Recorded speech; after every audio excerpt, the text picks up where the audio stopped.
کہ جان رحمت شان رحمت آمینہ کا لال ہے، ساری دنیا کی ضرورت آمینہ کا لال ہے، اور لے کے آغوش میں آقا کو حلیمہ نے کہا چاند سے بھی خوبصورت آمینہ کا لال ہے، لے کے آغوش میں آقا کو حلیمہ نے کہا چاند سے بھی خوبصورت آمینہ کا لال ہے۔ ماشاءاللہ آپ بہت ہی بہترین انداز میں سماعت کر رہے ہیں۔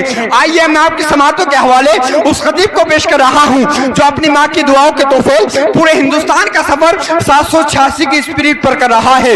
دنیا اسے نگاہ حسرت سے دیکھتی ہے جس کی نگاہ ماں کو محبت سے دیکھتی ہے، دنیا اسے نگاہ حسرت سے دیکھتی ہے جس کی نگاہ ماں کو محبت سے دیکھتی ہے، اور ماں کی دعا نے تم کو چمکا دیا میرے عزیز، دنیا تمہیں ابھی بھی حیرت سے دیکھتی ہے۔ آئیے تشریف لا رہے ہیں خطیب باکمال مقرر ذیشان فاضل نوجوان حضرت حافظ قاری مولانا بلال رضا کو۔ آئیے استقبال نعرہ تکبیر سے کر لیں، ذرا بلند آواز سے بولو، کسی کو دکھانے کے لیے نہیں، یہ سوچ کر نہ بولے کہ منور بھائی خوش ہو جائیں، بلکہ یہ سوچ کر کے بولے کہ مدینے والے آقا خوش ہو جائیں۔ ذرا بلند آواز سے بولو تاکہ جب یہ ویڈیو یوٹیوب پر جائے دنیا والے دیکھیں تو سوچنے پر مجبور ہو جائے کہ یہ کسی گاؤں میں نہیں بلکہ گنبد خضرا کی چھاؤں میں ہو رہا ہے۔ ذرا بلند آواز سے بولو نعرہ تکبیر۔ ہاتھوں کو اٹھا لو، ہاتھ دبانے کی ضرورت نہیں۔ ہم اگر نیتا کی محبت میں بول سکتے ہیں تو آپ نبی کی محبت میں بھی بول سکتے ہیں۔ جب نبی کی بات آ جائے تو دیوانے خاموش نہیں رہتے۔ ذرا بلند آواز سے ہاتھ دبانے کی ضرورت نہیں، ہاتھ اٹھا کے بولے نعرہ تکبیر، نعرہ رسالت، مسلک اعلیٰ حضرت، علماء اہل سنت، جشن عید میلاد النبی کانفرنس، نعرہ تکبیر، نعرہ رسالت۔ اللہ تبارک و تعالی کا یہ لاکھ احسان عظیم ہے کہ اس نے اپنے خاص فضل و کرم سے ہمیں اپنے محبوب کی امت میں پیدا فرمایا، امت میں پیدا فرما کر بے شمار نعمتوں سے نوازا۔ آپ حضرات اپنے جسم کو دیکھیں، آنکھ، کان، بازو، پاؤں وغیرہ وغیرہ، یہ ایسی نعمتیں ہیں اگر ساری کائنات ایک طرف ہو جائے اس کے بعد بھی ان چیزوں کی قیمت نہیں بن سکتی ہے۔ آنکھ کی قیمت کیا ہے آپ اس سے پوچھیں جس کے پاس آنکھیں نہیں ہیں، کانوں کی قیمت کیا ہے آپ اس سے معلوم کریں جس کے پاس سننے کی سماعت نہیں ہے۔ ناظرین کرام، یہ سب کی سب نعمتیں اللہ تبارک و تعالی نے ہمیں مفت میں عطا فرمائی ہیں، اس کی نعمتوں کو شمار نہیں ہو سکتا ہے۔ ارشاد ہوتا ہے وَإِن تُعُدُّوا نِعْمَةَ اللَّهِ لَا تُحْصُوهَا، اگر تم اللہ کی نعمتوں کو شمار کرنا چاہو گے تو شمار نہیں کر سکتے ہو۔ پھر کمال کی بات یہ ہے اللہ تبارک و تعالی نے نعمتیں تو دی ہے مگر کسی نعمت پر احسان نہیں جتلایا ہے کہ اے میرے بندے میں نے تجھے آنکھیں دی، تجھ پر احسان کیا، میں نے تجھے سننے کے لیے کان دیے، تجھ پر احسان کیا، یعنی نعمتیں تو دی ہے مگر کسی نعمت پر احسان نہیں جتلایا ہے۔ لیکن جب دنیا میں اپنے محبوب کو بھیجا تو ارشاد فرمایا لقد من اللہ علی المؤمنین اذ بعث فیہم رسولا، اللہ نے مؤمنین پر بڑا احسان کیا، ان میں بڑی عظمت والا رسول بھیجا۔ تو معلوم ہوا یہ وہ نعمت عظمیٰ ہیں جس پر اللہ تبارک و تعالی نے احسان جتلایا ہے، اور احسان اس چیز پر ہوتا ہے میرے بھائیوں جس پر دینے والے کو بھی ناز ہو۔ توجہ کے ساتھ سنیں اور ذہن کو قریب کرنے کی کوشش کیجیے۔ ابھی آپ حضرات کے سامنے جس آیت کریمہ کی تلاوت کا شرف حاصل کیا، اللہ تبارک و تعالی کلام مقدس میں ارشاد فرماتا ہے لقد جاءکم رسول من انفسکم، بے شک تمہارے پاس تم میں سے ایک رسول تشریف لائے۔ ناظرین کرام ذہن کو قریب کرنے کی کوشش کیجیے۔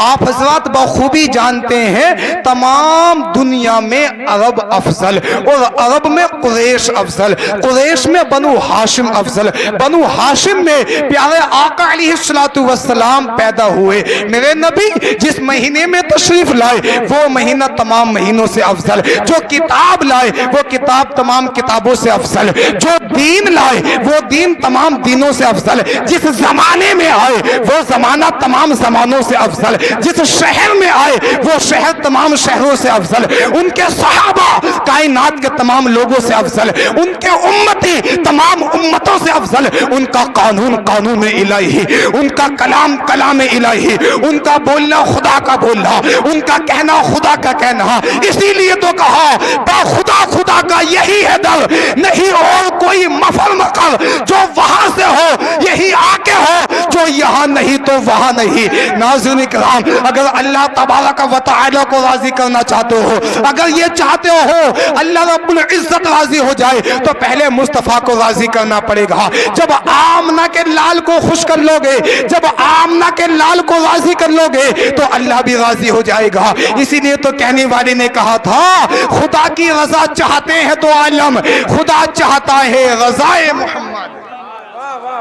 अजीजाने गिरामी, इन बातों का अगर हम खास ख्याल रखेंगे तो यकीनन हमारी दुनिया भी कामयाब हो जाएगी, हमारी आखिरत भी कामयाब हो जाएगी। आज हम दीन की बात को एक कान से सुनते हैं और दूसरे कान से इग्नोर कर दिया करते हैं। मेरे भाइयों, प्यारे आका अलैहिस्सलातु वस्सलाम से, आमना के लाल से मोहब्बत ऐसी करो ताकि दुनिया वाले तुम्हारे नाम की मिसाल पेश करें, मिसाल कायम कर दें और तुम्हारा जिक्र क्या करें हैं। आप हज़रात जानते नहीं है, मेरे आका अलैहिस्सलातु वस्सलाम अपनी इस गुनाहगार उम्मत से बड़ी मोहब्बत क्या करते हैं। आयत करीमा का अगला टुकड़ा मुलाहिजा फरमाइए, अजीजुन अलैहि मा अनितुम, तुम्हारा मशक्कत में पड़ना उन पर गिरा गुजरता है। यानी आप ये देखें, तकलीफ हमें होती है और बेचैन हबीब खुदा होते हैं, परेशान हम होते हैं, बेचैन हबीब खुदा हो रहे हैं। इसी को तो ओरिजिनल मोहब्बत कहा जाता है, इसी को तो सच्ची मोहब्बत कहा जाता है। मगर आज हम लोगों का मामला क्या है, आज हम लोगों का हाल क्या है।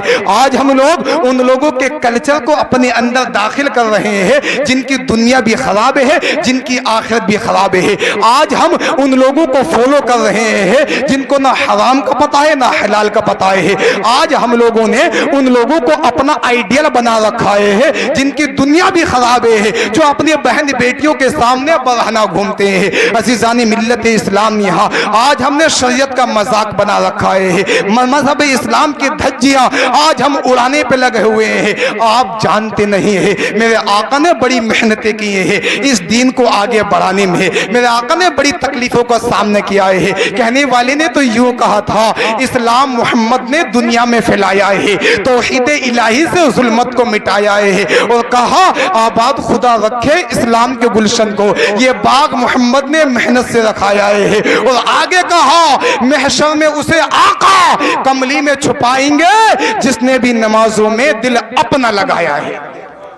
मेरे भाइयों, बड़ी मेहनतें किए हैं मेरे आका ने इस दीन को आगे फैलाने में है, मगर अफसोस होता है आज हमें पता ही नहीं है हमारा दीन हमें क्या पैगाम दे रहा है, क्या मैसेज दे रहा है। आज हमारी कौम का नौजवान दो दिन तक, तीन दिन तक नापाक रहता है, नापाकी की हालत में खाता है, नापाकी की हालत में घूमता रहता है, नापाकी की हालत में टहलता रहता है, नापाकी की ही हालत में सफर करता रहता है। कुछ तो ऐसे हैं रबीउल अव्वल का जिस दिन जुलूस निकाला जाएगा वो पाकी हासिल ही नहीं करेंगे, नापाकी की हालत में वो जो जुलूस में शामिल हो जाएंगे और हुल्लड़बाजी करना शुरू कर देंगे। अच्छा मुझे आप बताएं तो सही, ईमानदारी के साथ बताना, अगर नापाकी की हालत में मौत आ गई तो खुदा को क्या मुंह दिखाओगे, किस मुंह से खुदा की बारगाह में तुम हाजिर होगे। अजीजानी मिल्लत इस्लाम, यहाँ याद रखे ये चीज मायने नहीं रखती है कि मौत आ गई, मायने ये चीज रखती है आई किस हालत में है।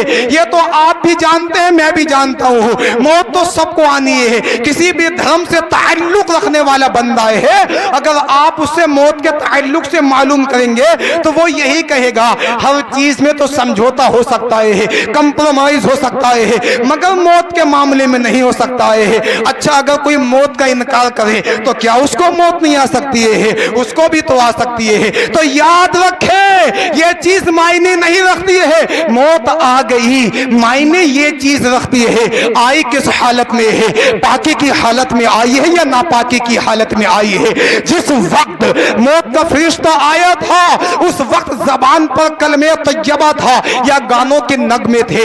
जिस वक्त मौत का फरिश्ता आया था मदीने वाले आका को याद कर रहा था या किसी फिल्मी एक्टर को याद कर रहा था। जिस वक्त मौत का फरिश्ता आया था तो पाकी की हालत में लेटा हुआ था या नापाकी की हालत में लेटा हुआ था। जिस वक्त मौत का फरिश्ता रूह कब्ज करने के लिए आया था तो नाच कूद रहा था या फिर अपना सर खुदा की बारगाह में झुका रहा था। ये चीजें मायने रखती हैं मेरे अजीजों। अगर नापाकी की हालत में मौत आती है, नाचते कूदते हुए मौत आती है तो दुनिया वाले कहते हैं कितना बदतरीन इंसान था, कितना बदनसीब इंसान था। देखो तो सही, नापाकी की हालत में मौत आई है और जब जबान पर कलमे तैयबा हो, मदीने वाले आका पर दुरूद पढ़ रहा हो, सर मस्जिद में हो, खुदा की बारगाह में गिड़गिड़ा रहा हो, मौत आ जाए तो दुनिया वाले कहते हैं कितना खुश नसीब इंसान था। देखो तो सही, सजदे की हालत में मौत आई। तो ये चीजें मायने रखती हैं, ये तो सभी जानते हैं। बड़ा अफसोस होता है आज हमें पता ही नहीं पाकी नापाकी का। दरअसल इसमें वालिदैन की भी कमी होती है। जब वालिदैन बच्चों पर ध्यान ही नहीं देते हैं, हमारा बच्चा क्या कर रहा है, हमें उससे क्या काम लेना चाहिए। अगर बच्चा गाली देना सीख जाता है, जबान लड़ाना सीख जाता है तो माँ बाप बड़े खुश होते हैं, हमारा बच्चा बोलना सीख गया है, हमारा बच्चा तो बड़ा इंटेलिजेंट है, हमारा बच्चा तो अक्लमंद बन चुका है। मेरे अजीजों याद रखो, जो लोग इस तरह की बातें करते हैं और कहा जाए ना कि अपने बच्चों को थोड़ा समझाओ तो सही, बड़ा बदतमीज है, गालियां बक रहा है, तो जवाब क्या आता है माँ बाप का, अभी छोटा है, बड़ा होगा तो ठीक हो जाएगा, खुद ब खुद अकल आ जाएगी। इस जुमले को अपनी दिल की तख्ती पर नोट कर लो।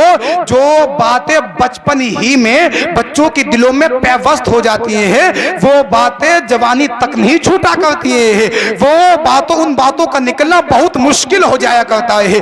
जो वालिदैन ये कहते हैं अभी तो बच्चा है ठीक हो जाएगा, जवान होगा खुद ब खुद समझ जाएगा, गोया के वो माँ बाप अपने बच्चों की जिंदगी में जहर घोल रहे हैं, गोया के वो वालिदैन अपने बच्चों का आने वाला मुस्तकबिल फ्यूचर बर्बाद कर रहे हैं, खराब कर रहे हैं। मेरे भाइयों, अगर तुम ये चाहते हो तुम्हारे बच्चे बड़े होने के बाद तुम्हारे फर्मा बरदार बने, तुम्हारे बच्चे बड़े होने के बाद माँ तुम्हारी खिदमतें करें, अल्लाह तबारक व तआला की इबादतें करें, तुम्हारा भी कहना माने और अल्लाह रब्बुल इज्जत का हुक्म भी माने, तो तुम्हें बचपन ही से अपने बच्चों के अंदर जो गलत आदतें हैं उनको छुड़ाना पड़ेगा और अच्छी आदतें उनके अंदर दाखिल करनी पड़ेंगी, तब आकर तो काम मेरा अजीजों चल सकता है।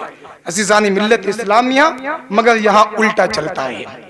जो सबसे ज्यादा फजूल बातें करता है, इधर उधर के गप्पे शप्पे लड़ाता है, तो हमारे इस्लामी भाई कहते हैं बहुत ज्यादा समझदार है, बहुत बड़ा इंटेलिजेंट है, बहुत ज्यादा दिमाग वाला है, अक्लमंद है। मेरे अजीज हो, तुम ऐसे इंसान को अक्लमंद कहते हो, याद रखो ऐसा बंदा अक्लमंद नहीं हो सकता है, इंटेलिजेंट नहीं हो सकता है। कौन है इंटेलिजेंट, कौन है अक्लमंद? अक्ल वाले वही है जिनको खुदा कहता है, अक्ल वाले वही है जिनको कुरान कहता है। अल्लाह तबारक व तआला ने किन लोगों को अक्लमंद कहा है? अल्लज़ीना यज़कुरून क़ियाम व क़ुऊद व अला जुनूबिहिम। अक्ल वाले वो हैं जो खड़े होते हैं तो अल्लाह का जिक्र करते हैं, बैठते हैं तो अल्लाह का जिक्र करते हैं, जब बिस्तरों में जाते हैं तो अल्लाह का जिक्र करते हैं। मियाँ अक्लमंद वो नहीं है खड़ा है तो गप्पे शप्पे लड़ा रहा है, बैठा है तो दुनिया की फजूल बातें कर रहा है, बिस्तरों में जा रहा है तो पिक्चरें देख देख कर अपना वक्त गुजार रहा है। ऐसा इंसान अक्लमंद नहीं है, महा बेवकूफ है, नादान है। ऐसा इंसान वही है अक्लमंद, खड़ा है तो अल्लाह अल्लाह, बैठा है तो अल्लाह अल्लाह, बिस्तर में जा रहा है तो दुनियादार का जिक्र नहीं बल्कि मदीने वाले आका को याद करता है, मदीना शरीफ को अपनी निगाहों के सामने लेकर आता है, आका को याद करता ہے اور زبان حال سے یہی کہتا ہے یا رسول اللہ، میں سو جاؤں یا مصطفیٰ کہتے کہتے، کھلے آنکھ صلی اللہ کہتے کہتے، حبیب خدا کا نظارہ کروں میں، دلو جا ان پر نثارہ کروں میں۔ ان کو کہا جاتا ہے عقل مند۔ عزیزان ملت اسلام، یہاں پیارے آقا علیہ السلام سے سچی عقیدت کیجئے، وہی انسان عقل مند ہے جو دنیا میں رقم مدینے والے آقا کو راضی کر لے۔ آپ جانتے نہیں ہیں میرے آقا علیہ السلام کتنی محبتیں کرتے ہیں آپ حضرات سے۔ کل میدان محشر میں 3 مشکل مقام، کتنے مشکل مقام؟ 3